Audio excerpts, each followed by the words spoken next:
Jean-Louis, la Formule 1 débarque en Espagne. Alors que s'est-il passé depuis que l'on a laissé toutes les équipes à Bahreïn? Je crois qu'elles ont travaillé, ces équipes, 24 heures sur 24, parce que vous savez que les évolutions des voitures, ça se mesure en semaines, généralement 6 à 8 semaines pour avoir des grosses évolutions.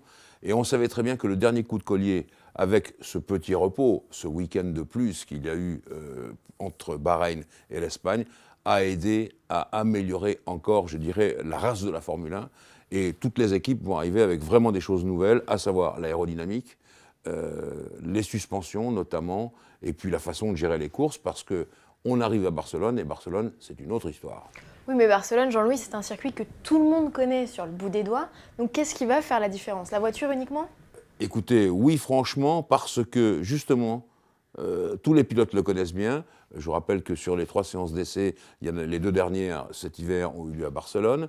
Et on sait également que c'est un circuit extrêmement difficile. Un exemple tout à fait au hasard, on sait très bien que dans les 16 virages, il y en a 3 seulement qui se prennent à moins de 100 km/h. Donc ça veut dire que tous les autres se prennent à grande vitesse. Et pour vraiment passer impeccablement les virages à grande vitesse, il y a une seule recette, c'est l'équilibre. Il faut savoir se débrouiller entre la suspension, la garde au sol, les ailerons naturellement, pour pouvoir avoir une voiture impeccable dans toutes les situations de courbe extrêmement différentes les unes des autres.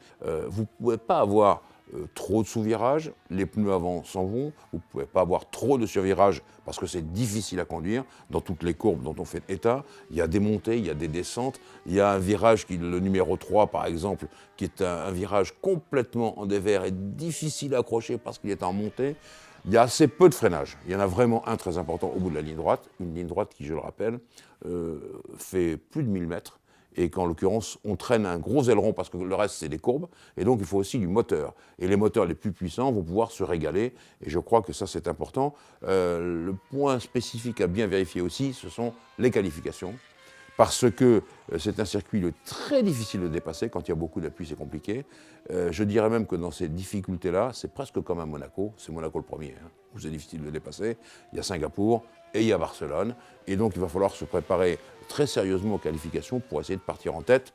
Je crois que les statistiques de McLaren donnent, sur 24 Grands Prix à Barcelone, 18 fois le vainqueur est parti de la pole position. Alors vous avez évoqué succinctement les pneus. Est-ce qu'on peut en reparler? Qu'a prévu d'amener Pirelli à Barcelone? Eh bien, les pneus les plus durs, c'est-à-dire les médiums qui seront les tendres et les hards qui seront les durs, parce que c'est un circuit abrasif. C'est un circuit qui demande énormément sur les qualités du pneu en virage, et donc il ne faut pas qu'il y ait trop de déformations. Il faut que la chape tienne impeccablement, donc c'est très difficile. Normalement, on fait 2 arrêts.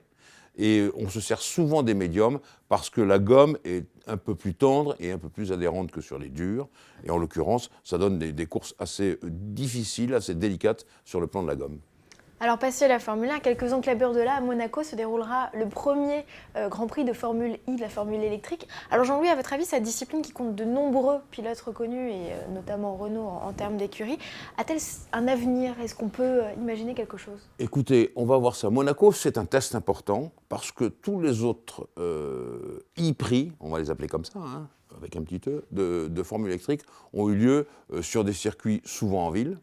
Des circuits peut-être un peu improvisés. Moi, je me souviens de Pékin le premier, par exemple. Monaco, on a une base. On a la base du Grand Prix de Monaco. Mais attention, une fois qu'on arrive au pied de la montée de Sainte-Dévote, non, là, on tourne encore un peu plus à droite et on va rejoindre la chicane, je dirais, à la sortie du tunnel. Et là, on fait demi-tour et on va au bureau de tabac, la piscine, le gazomètre, la rascasse, etc. Donc ça va être un test intéressant. Maintenant, la formule électrique, moi je crois qu'on a déjà parlé de ça, vous et moi Géraldine, il y a des bonnes équipes, des équipes de professionnels, parce que l'équipe Renault avec Dams, l'équipe Abt, l'équipe Virgin, ce sont des bonnes équipes.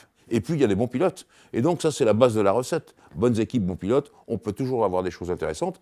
Et globalement, même s'il y a cette absence de bruit, même s'il y a cet environnement qui n'est pas tout à fait le même, en tout cas, on ne peut pas comparer ça à la Formule 1, mais les courses sont intéressantes, même très intéressantes. Pour terminer, Jean-Louis, un petit mot sur une grande personnalité du monde de la F1, plutôt cachée, on va dire, plutôt dans les coulisses, qui nous a quittés, c'est Anne Boinard, à qui vous vouliez rendre hommage. Oui, je veux rendre hommage à Anne Boinard parce qu'elle a été, je dirais, une compagne de route pour quelques journalistes de la presse française, Johnny Rive par exemple, et moi naturellement, à une époque où on faisait encore les tours par tour à la main, et le chronométrage était à la trotteuse et à la main également. Et Anne Boinard, elle a commencé à être chronométreuse de Renault en 1977, et puis ensuite, quand Renault a abandonné les châssis, n'a plus fait qu'un moteur, elle est passée chez McLaren. Je dirais même d'ailleurs qu'elle a suivi la carrière d'Alain Prost, quasiment tout le temps, un peu celle d'Ayrton Senna aussi. Et Anne, voilà, ça a été une chic fille. On était toujours à côté d'elle parce qu'on avait les chronos, et bien c'est le cas de le dire tout de suite, et ça c'était vraiment formidable. Ça a été quelqu'un de très sérieux, amusant, encourageant, toujours de bonne humeur. Et voilà, et je le répète, elle a été une compagne de route de la Formule 1 dans ces années magiques où il y avait tous ces grands pilotes. Et voilà, je voulais lui rendre cet hommage parce qu'elle nous a quittés la semaine dernière.